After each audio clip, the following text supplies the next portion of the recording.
Hermeneutics. The philosophy of interpretation. The word hermeneutics is derived from the Greek word hermeneuin, meaning to interpret, and its derivative hermena meaning interpretation. Hermeneutics can be understood as a theory, methodology and praxis of interpretation that is geared towards the recapturing of meaning of a text analog that is temporally or culturally distant, or obscured by ideology and false consciousness. Hermeneutics presupposes that texts and text analogues that are distant in time and culture, or that are blanketed by ideology and false consciousness, would necessarily appear chaotic, incomplete, contradictory, and distorted, and that they need to be systematically interpreted to unveil their underlying coherence or sense. Hermeneutics has three different layers of meanings and concerns, namely: 1. Theory, which is concerned with the epistemological validity and possibility of interpretation. 2. Methodology, which is concerned with the formulation of reliable systems of interpretation, and 3. Praxis, which is concerned with the actual process of interpreting specific texts. Hermeneutics, as a praxis of interpretation, emerged very early in the history of civilizations. The great cultures of antiquity generally had their share of sacred literature that needed to be interpreted and reinterpreted by their priestly and royal classes. In late antiquity, the Greeks, the Jews and the Christians had been reading and rereading their vital texts. The full development of hermeneutics as methodology of interpretation happened some more centuries later during the Renaissance period. This development was triggered by a heightened need for hermeneutic praxis that transformed the once purely practical operation into a self-conscious procedure. This heightened need for praxis in return had been catalyzed by two landmark historical phenomena: the Protestant Reformation and the Renaissance's fascination for classical Greek and Roman texts. From the chaotic presence of hermeneutic systems, as methodologies of interpretation, there appeared a need for a more critical and foundational evaluation of interpretation itself, an epistemology into its validity and possibility.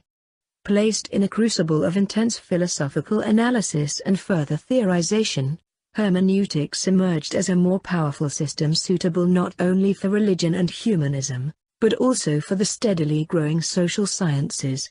What was traditionally understood as something that refers only to things that were or could be written has been stretched to cover almost anything that had something to do with man and culture. Friedrich Daniel Ernst Schleiermacher. Schleiermacher was a Protestant theologian and philologist, and a biblical scholar. From his encounters with ancient texts, he became aware of the vagueness and apparent incompleteness of such texts. He theorized that the primary reason why texts from ancient times were vague and apparently incomplete was because these texts had been removed from their original historical and cultural contexts. Consequently, hermeneutics should start with the reconstruction of a given text's original historical and cultural contexts. More specifically, Schleiermacher proposed three reconstructive strategies for his hermeneutic method. The first of these is the grammatical reconstruction, where the original language and the idiom of a given text are systematically mastered by the interpreter. The second is the historical reconstruction, where the historical and cultural contexts of a given text are thoroughly studied by the interpreter. The third of these is the comparative reconstruction, where a given text is studied side by side with its contemporary texts. But Schleiermacher's reconstructive interpretation had in fact encountered a huge theoretical problem. It would logically force any interpreter to regress infinitely towards the past, tracking an endless trail of contexts. To save his hermeneutic theory and methodology, he proposed another type of reconstruction, the divinatory reconstruction, or the process through which one seeks to understand the writer immediately to the point that one transforms one. Wilhelm Dilthey. Dilthey, a German philosopher of culture and epistemologist, was Schleiermacher's biographer and intellectual heir, who elaborated on the latter's idea on the necessity of the cultural and historical contexts in interpretation.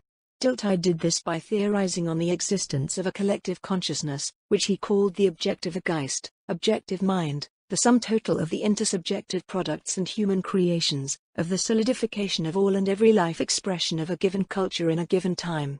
For him, this objective Geist was the ultimate context of all texts and human actions in any given period and place, and understanding it was key for any interpretation. Reconstructive interpretation meant reconstructing the specific objective Geist of a given text. Dilthey's most significant contribution to hermeneutic theory consists of his rational clarification and elaboration of Schleiermacher's problematic procedure of divinatory reconstruction. Dilthey did this by theorizing on another category, the Oldness. For him, oldnesses were experiences vibrating with life, like love, anger, oppression, revolution, beauty, pain, ambition, frustration, and friendship. Dilthey argued that oldnesses were understandable by all men of all times, based on the fact that all men of all times can experience them in one way or another. Because of oldnesses, the interpreter and the text shared something in common to start with. He believed that the highest form of understanding happens with the reader's empathic reliving and recreating of the text's life experience. Edmund Husserl, the German philosopher, fully agreed with the Schleiermacherian idea that in order to fully understand a text, a proper context is necessary. But instead of considering the external historical and cultural contexts, Husserl believed that a text can reflect its own proper context, making it unnecessary to go outside the parameters of the same text. Thus, for him, interpretation should start with a methodic isolation of a given text from all extraneous things, including the interpreter's biases and presuppositions, in order to allow the text to communicate its meaning to the interpreter. He talked about the process of bracketing, which is the systematic purification of the mind from all the biases and presuppositions before approaching a given text, so that the meaning of the text will not be contaminated by the same biases and presuppositions from the interpreter's mind. Friedrich Wilhelm Nietzsche, the German philosopher and philologist, conceptualized two important ideas that exerted so much influence on the development of contemporary hermeneutic theories, particularly the postmodern ones. These two ideas are the perspectivist theory of knowledge and genealogical methods of interpretation. Nietzsche's perspectivist theory of knowledge looks at knowledge and understanding as things that are inevitably formed by the biases and presuppositions of the interpreter's mind. Contrary to Husserl's argument, Nietzsche argued that there is no such things as pure knowledge and pure understanding, for the reason that all knowledge and understanding are subjectively produced from the perspective of the interpreter's biases and presuppositions. His theory challenged the dominant idea that text has an objective meaning that is independent from the subjective interpretations of the interpreter. This challenge consequently ushered in the thought that a text can be open to several subjective interpretations. Nietzsche's genealogical method of interpretation seeks to separate the past from the present, by highlighting the idea that the past is in fact radically different from the present. By breaking the evolutionary connection from the past to the present's status of being enduring, natural, and legitimate becomes questionable. Martin Heidegger, a German philologist and philosopher, followed the lead of Nietzsche's perspectivist theory of knowledge, and proposed that the interpreter has a mind and being that are totally immersed in his or her life world, such that understanding and interpretation would always proceed from the point of view of this life world. The interpreter is in fact formed by the biases and presuppositions of his or her life world, making him or her incapable of attaining full self-consciousness and objective knowledge. Heidegger argued that instead of hypocritically claiming to scrap these biases and presuppositions, the interpreter could make better use of them by employing them as the starting point in understanding a given text. It is the biases and presuppositions of the interpreter that would capture the meaning of a text. Hermeneutics for Heidegger means the conscious and systematic accumulation of useful and necessary biases and presuppositions before starting the actual process of interpretation. The act of casting these biases and presuppositions on the text, and the act of drawing back the meaning towards the interpreter, constitute the Heideggerian hermeneutic circle. Hans-Georg Gadamer, the German philosopher, was a student and follower of Heidegger.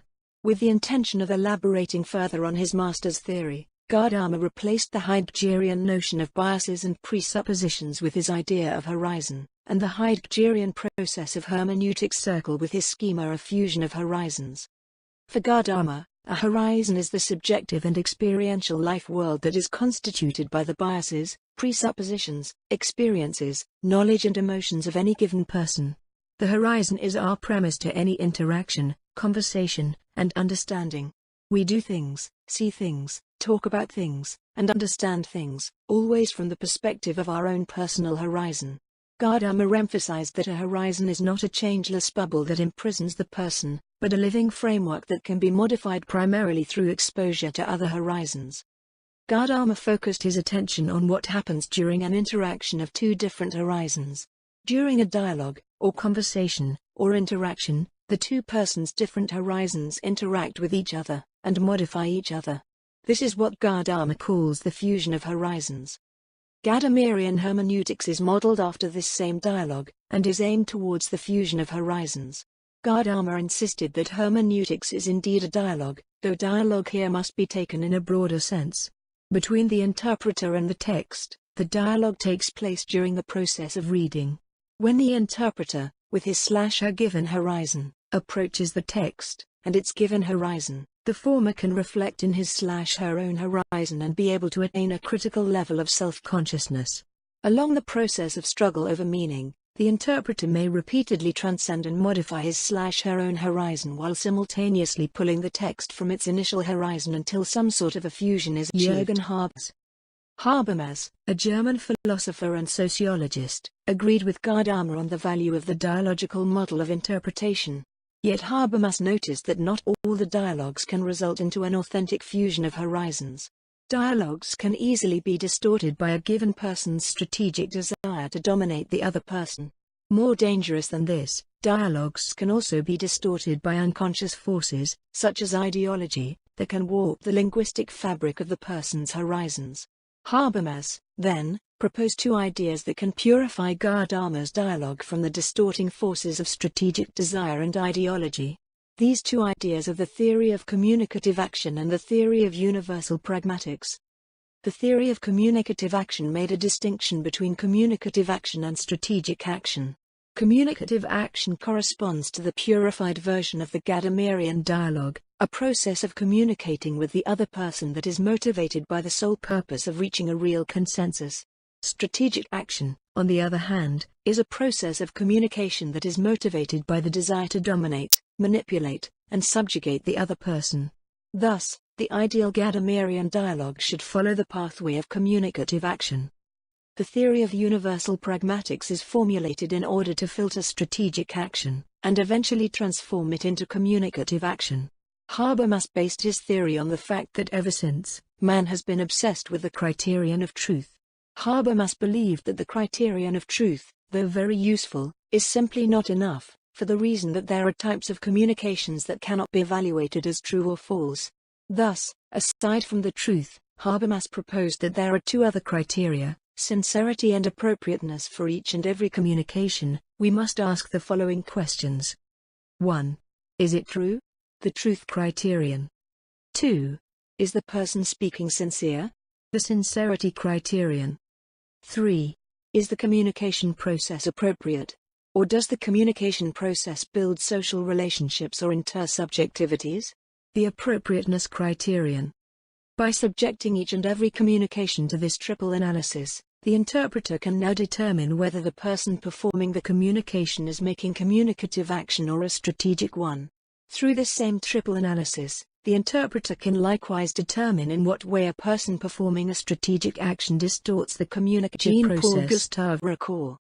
The French philosopher and theologian Paul Ricoeur built his theory of interpretation in between the debate of Gadamer and Habermas. On one side, there is the Gadamerian way of affirmation and willingness to listen and dialogue with a given text. On the other side there is the Habermasian way of suspicion and the drive to unveil the ideological context of a given text. Ricoeur trimmed down the universalistic scopes of both Gadamer and Habermas's theories and highlighted their valuable insights by emphasizing that the Gadamerian attitude of listening can happen simultaneously with the Habermasian stance of suspicion. If Schleiermacher lamented the text's detachment from its original historical and cultural contexts, Ricoeur took this condition as a matter of fact and never desired to reunite their severed ties. On the contrary, Ricoeur made this severed condition the premise in theorizing that a text contains endless possibilities of meaning. Ricoeur accepted that a given text may harbor ideological elements that need to be purified, but he also pointed out the need to liberate its untapped potentialities of meaning.